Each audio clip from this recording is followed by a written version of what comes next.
ang problema talaga, maraming pinapangako si Presidente na hindi niya natutupad. Punta tayo kung sa mainit na issue, itong latest na speech ni Speaker Romualdez, dating Speaker Romualdez. Anong inyong reaction nung una nyong napanood itong speech ni Speaker Romualdez? So pumayat siya. Hindi, ang tingin ko, ang sinasabi niya, parang dahil sinabi nga na ni Ombudsman Remulla na kakasuhan nila ng plunder, parang sinasabi niya, aba, hindi ako mastermind. At ayoko na akong gawin yung scapegoat. And I will not go down alone. Sama sila. Sama-sama tayo. So may pag-amin yun, Kong? Hindi ko alam. Directly. Pero, siguro, hayaan na natin sa imagination ng lahat yung kanilang yung Pero ibig kung may sabihin. tanong ako, Pero ibig sabihin, kasi ang problema talaga, maraming pinapangako si Presidente na hindi niya natutupad. Di ba? Una, sabi niya, pa-imbestigahan niya talaga. So, binuo niya yung ICI, Independent Commission for Infrastructure. Magaling si Babe Singson, magaling si Pajardo, nag-resign. Hindi na ponduan. At ang pinakamahalaga na report dapat ng ICI, hindi lang kung sino yung mga nagkasala. Ang pinakamahalaga doon, ano yung proseso na nangyari kung bakit umabot sa ganito yung korupsyon. Kasi kung nakita yung proseso na pag-aralan at nagbigay ng recommendations kung paano, para hindi na maulit ito, maganda sana.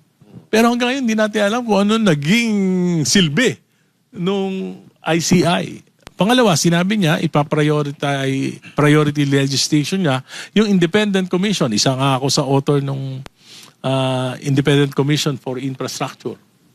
Corruption in Infrastructure.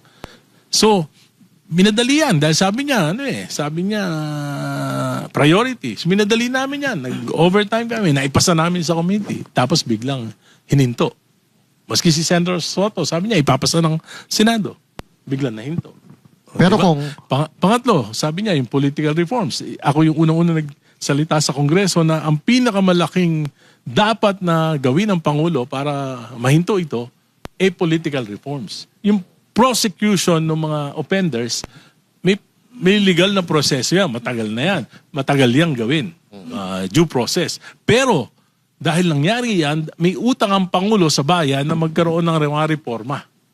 At sinabi ko nga, isa sa mga reforma na isang dahilan ng korupsyon, yung anti-political dynasty. So, prioritize niya rin.